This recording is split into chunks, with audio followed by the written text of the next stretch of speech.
প্রদীপ্ত সংবাদে আপনাদের সাথে আছি আমি ইয়াসমিন সুমনা। নতুন রাষ্ট্রপতি মির্জা ফখরুল ইসলাম আলমগীর বঙ্গভবনে আজ দাপ্তরিক কার্যক্রম শুরু করেছেন। বেলা 11টায় তিনি বঙ্গভবন পৌঁছান। এ সময় প্রধান ফটক 2-এ বাংলাদেশ পুলিশের একটি সুসজ্জিত অশ্বারোহী দল তাকে অভ্যর্থনা জানায়।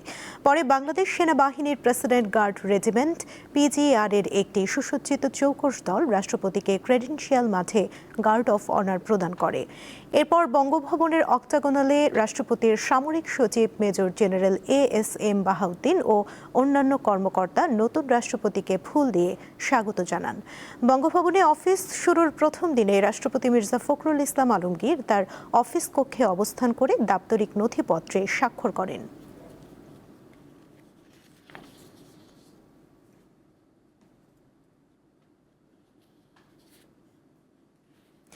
বিএনপি নেতা ইলিয়াস আলী গুমের মামলায় উইং কমান্ডার সাইফুর রহমানকে গ্রেফতার দেখিয়ে কারাগারে পাঠানোর নির্দেশ দিয়েছে আন্তর্জাতিক অপরাধ ট্রাইব্যুনাল 1।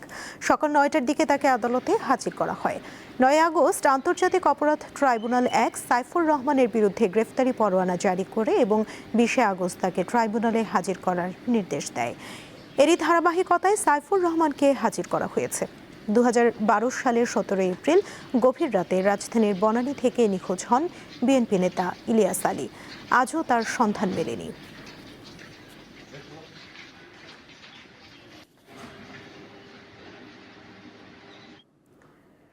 রংপুর মহানগরের মাছুয়াপাড়ার একটি বাড়ি থেকে রংপুর জেলা স্কুলের সাবেক শিক্ষক, তার স্ত্রী ও তাদের 2 সন্তানের মরদেহ উদ্ধার করা হয়েছে। মৃত 4 জন হলেন অবসরপ্রাপ্ত শিক্ষক গণপতি চক্রবর্তী, তার স্ত্রী প্রীতিলতা চক্রবর্তী, ছেলে আয়ুষ চক্রবর্তী ও মেয়ে আগামী চক্রবর্তী। পুলিশ জানায় পরিবারের সদস্যদের নিয়ে ভবনটির 2য় তলায় থাকতেন গণপতি চক্রবর্তী। শনিবার দিবাগত রাত 8:30টার দিকে তাদের মরদেহের সন্ধান পায় এলাকাবাসী। পুলিশের ধারণা ডাকাতির সময় তাদেরকে হত্যা করা হয়েছে।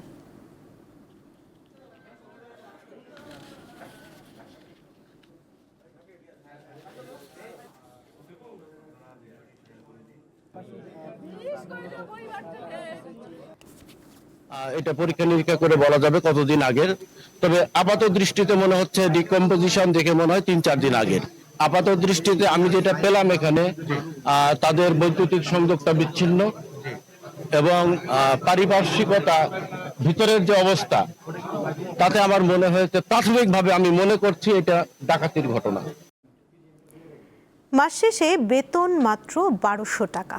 অবিশ্বাস্য হলেও সত্য, এই সামান্য টাকায় মৌলভীবাজারের চা বাগান প্রাথমিক বিদ্যালয়ে বছরের পর বছর শিক্ষার আলো ছড়িয়ে যাচ্ছেন শিক্ষকরা। জেলার 69টি স্কুলের 9000 শিক্ষার্থীকে পড়ান তারা। সকাল হলেই বই খাতা হাতে স্কুলে ছুটে আসে শিশুরা। ডাক্তার, শিক্ষক কিংবা বড় কর্মকর্তা হওয়ার স্বপ্ন দেখে তারা। আর সেই স্বপ্নের প্রথম পাঠ তৈরি করেন যেসব শিক্ষক, মাস শেষে তাদের হাতে আসে মাত্র 1200 টাকা। আমাদের বেতনটা একটু বাড়লে একটু কি ভালো হয়, এই বেতন তো চলা যায় না, সংসার চালানো টাফ। এই বেতন না থাকার কারণে শিক্ষকরা যথাযথ পাঠদান করতে পারছে না স্কুলগুলোতে। সরকারি নিয়ম অনুযায়ী বিকাল 4টা পর্যন্ত স্কুল চলার কথা থাকলেও এই স্কুলগুলোতে কিন্তু বিকাল 4টা পর্যন্ত পাঠদান করা হয় না, আমরাও পারি না। একীভূত হতো, সরকারি যে জাতীয়করণ হতো, তাহলে আমাদের অর্থনৈতিকভাবে আমরা আরো উপরের দিকে যেতে পারতাম। দ্রব্যমূল্যের ঊর্ধ্বগতির এই সময়ে 1200 টাকা দিয়ে সংসার চালানো যেখানে অসম্ভব, সেখানে বছরের পর বছর একই সম্মানিতে পাঠদান করছেন তারা। প্রতিদিন মাটিতে বসতে হয়, আমাদের মাটিতে বসতে খুব অসুবিধা হয়। আমরা চাই আমাদের বেঞ্চ টেবিল, আমাদের চেয়ার টেবিল দেওয়া হোক। স্কুলের স্যাররা খুব ভালো মতন পড়ায়। সরকারের অনুরোধ করছি আমাদের শিক্ষকদের বেতন বাড়ানোর জন্য। মৌলভীবাজার জেলায় মোট 69টি বেসরকারি চা বাগান প্রাথমিক বিদ্যালয় রয়েছে, যেগুলো বাগান কর্তৃপক্ষ নিয়ন্ত্রণ করে। সরকারিভাবে তাদের শুধু বই দেয়া হয়। সম্প্রতি সরকার চা বাগানের এলাকায় কিছু সংখ্যক বিদ্যালয় জাতীয়করণের উদ্যোগ গ্রহণ করেছেন।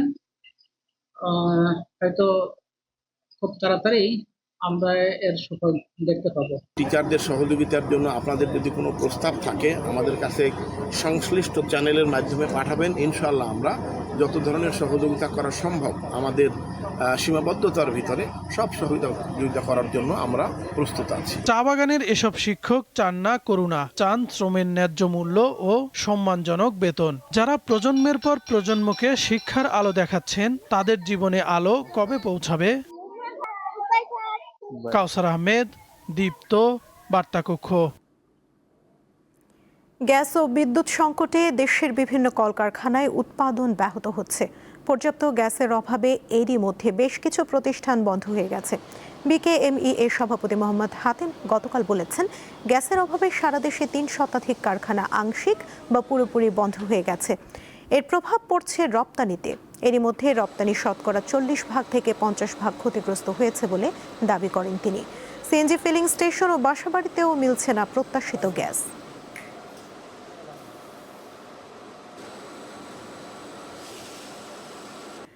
কানাডার পণ্যের ওপর যুক্তরাষ্ট্র শতকরা 50% শুল্ক আরোপের জবাবে পাল্টা 50% শুল্ক আরোপের ঘোষণা দিয়েছে কানাডা। 8 সেপ্টেম্বর থেকে নতুন শুল্ক কার্যকর হবে। স্থানীয় সময় শনিবার কানাডার প্রধানমন্ত্রী মার্ক কার্নি এই ঘোষণা দিয়েছেন। সংবাদ সম্মেলনে কার্নি জানান, কানাডা ও যুক্তরাষ্ট্রের স্টিল, দুগ্ধজাত পণ্য, গৃহস্থালী সামগ্রী, কৃষিজ যন্ত্রপাতি, মণ্ড ও কাগজ এবং ইলেকট্রনিক পণ্যের ওপর যুক্তরাষ্ট্রের নতুন শুল্কের সমপরিমাণ পাল্টা শুল্ক আরোপ করবে কানাডা। কার্নি জানান, আগামী কয়েকদিনের মধ্যে পাল্টা শুল্কের বিস্তারিত তথ্য প্রকাশ করা হবে। ওয়াশিংটন প্রায় $20 বিলিয়ন কানাডীয় পণ্যে শতকরা 50% শুল্ক বসানোর পর এই সিদ্ধান্ত নিল অটোয়া।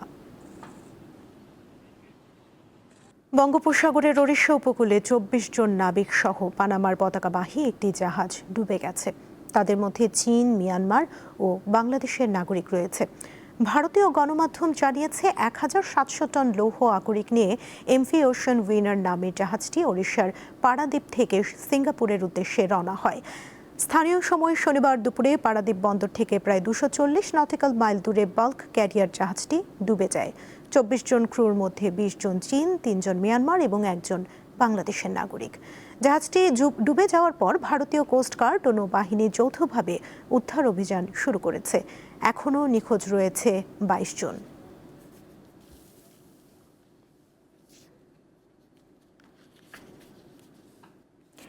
টানা দ্বিতীয় আর মৌসুমের 14তম গোলটি করলেন লিওনেল মেসি। তবে ইন্টার মায়ামির দুঃসময় কাটল না। মেজর লিগ সকারে কানাডার ক্লাব টরন্টো এফসির কাছে 2-1 গোলে হেরে সর্বশেষ 5 ম্যাচে চতুর্থবার হারের তেতো স্বাদ পেল মায়ামি। নিজেদের মাঠে টরন্টোর বিপক্ষে ম্যাচের 82 মিনিটে গোলটি করেন মেসি।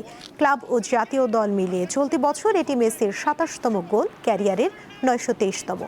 মেসির গোলটি আসে টরন্টো 2 গোলে এগিয়ে যাওয়ার পর। প্রথমার্ধ ছিল গোলশূন্য।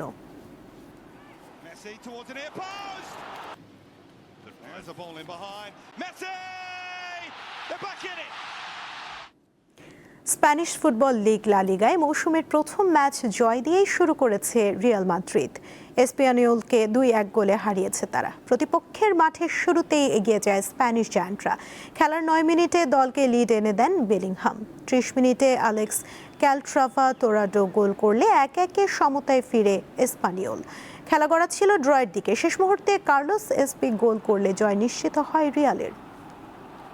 এই ছিল এখনকার মতো। পরবর্তী সংবাদ বিকেল 5টায় দেখার আমন্ত্রণ রইল। এছাড়া আরও তথ্য পেতে যুক্ত থাকুন দীপ্ত ডিজিটাল প্ল্যাটফর্মের সাথে। ধন্যবাদ সবাইকে।